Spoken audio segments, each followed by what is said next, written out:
Okay, good morning. Hope you're all doing well and staying safe out there. So I'm still currently in the process of grading your first essays.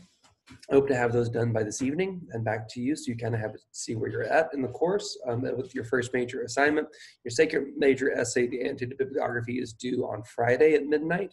So please make sure that you're working on that one. This video will cover some of that information, not directly, but indirectly, as we go forward and I start talking about your final project, which is some of this what it's going to be about, as well as some of the component parts of that and what we can do to make sure that that makes sense. So before I even begin with this, one of the first things, just 1 second, sorry. So one of the things we want to do here is just make sure we're on base with everything that we have. So your anti-debib again due on Friday by midnight, and it's going to be over Max Britbo's 4 reincarnations. So chances are the best thing you can do is to finish the book early, and so you kind of know what sort of elements you want to research. You don't have to finish it for any other reason than that, right? So you're not gonna have any quizzes on the rest of the book until we actually have finished it in due time. We have all next week with content as well as conferences. So we're gonna have plenty of time to discuss this in more detail, but it's important that I think you know where you're at working toward the end. So I'm going to show you a few things this morning, share my screen with you really quickly, and make sure we're discussing some of the elements that we have. So one of the first things we want to talk about here is just looking at what's coming up, all right? So we have, this video is going to cover the topic proposal, all right, more than anything else. And then if we get into the rest of this, that's great. And if not, then I'll start going backwards and starting in a different video. But before we do that one, I want to talk about these 3 elements here. Your final project has a close reading, an annotated bib, a topic proposal, and a creative writing element. All of these will be incorporated inside of this one. The most important thing to remember with this is that you are not required to write a research paper. We're not actually writing a research paper. We are writing the component parts of a research paper for an English 200 course. So we want to make sure that we're clear about that before we really get started on anything else. The close reading you've already done. Oh, you've done one of, I should say. You've done one of these using one of the poems, and that's what I'm grading right now. And when you have your comments back, you'll know how to improve on that one for the final essay. I'll also see some drafts of that as we go forward. The close reading will cover at least one poem from the Max Whitfield collection, though more likely it will cover different parts of different poems as you try to prove this whole collection has a certain specific element to it.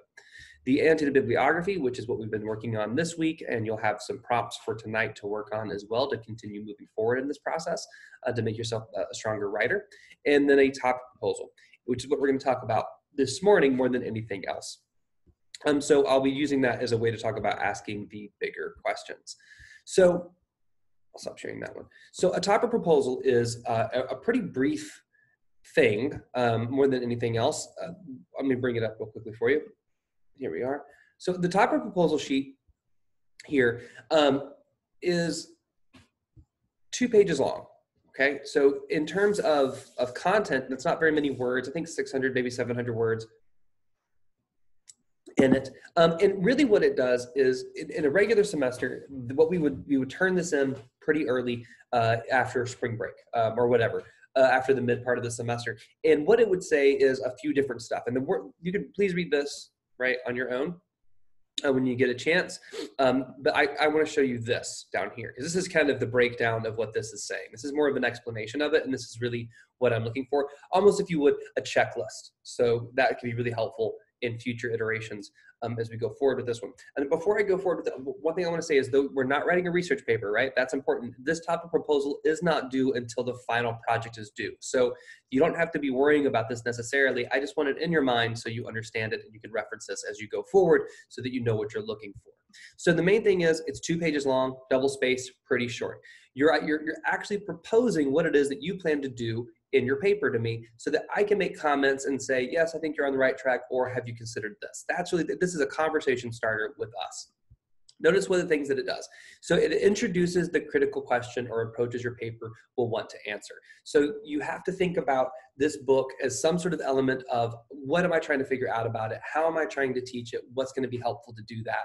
And I have that question, then I can start thinking about how do I research this and how do I present the close reading to make sure that it makes the most sense. So we have a critical question in here. Often a critical question becomes a thesis statement. So if you'll notice that this particular essay here, the topic proposal, does not actually say you have to have a thesis in it. It says that you have to have a question that maybe will turn into a thesis. So if it has a thesis, that's great. If it doesn't, that's okay too. Either one's okay as long as you have the critical question or the thesis. What's the, right, sorry, don't worry about film and theory. I need to delete that. That's not what there it should be.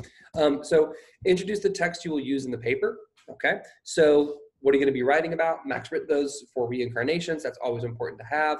Why does it matter? We always want a connection with this so that we understand that it matters that we read what you're about to write. What is the availability to research it? So a topic proposal does incorporate specific examples of research that you've already done.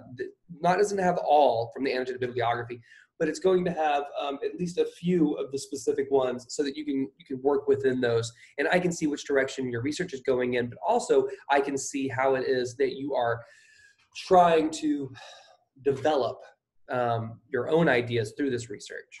And this is what the next part is. While you found some of this information, there is still more that you want to do. So more research that you may go in on. It doesn't necessarily mean that you have done that or even that you will. It's just that you understand that this is about trying to find more information than less. So what other kinds of research would you want to look at? And then counter arguments, which will be in the next video, and arguments you're not in agreement with, and then your connection to the topic, why it is that you care. So it covers a lot of ground. But it's supposed to be a pretty surface level thing. You're not really doing a close reading in there, though you will provide titles of poems that you would close read inside of a research paper. You don't actually have to have like annotations in there, but you do mention some research and even provide quotes from research if you think that's important. But the idea is, if you notice inside of that document, the most important word that keeps showing up is introduction, right? Introduce me to what you're trying to think about. Introduce me to what you're supposed to be doing. That's your topic proposal. Hard to do a topic proposal unless you've read the whole book. So that's really what you need to be doing right now. Reading the whole book, paying attention to it, writing down questions, understanding about what's our approach with this, beginning our research process, and then seeing what we can do to make that make sense. So that's the topic proposal. The main takeaway from this is right now is you don't have to write a research paper for the final project. You do have to do all of the elements toward a research paper except for writing it, which will include a topic proposal, as well as an annotated bibliography and a creative writing element, and also a close reading from the text. Today's work, we're going to talk about more about the counter argument in the next video. So when I leave here, pardon me, finish this video, I want to finish this off with this idea of asking you to let me know what you need to do better with the content. So what videos can I provide you with? Do you need more examples of close reading with Max Ritvo? Do you need more evidence about how to do research, how to do annotations, how to create critical questions? Until I know, it's hard for me to really move forward. That'll be mentioned in your prompt as well for this evening's homework. So be thinking about that as you go through this one. But thank you very much, and I hope to hear from you all soon. Bye.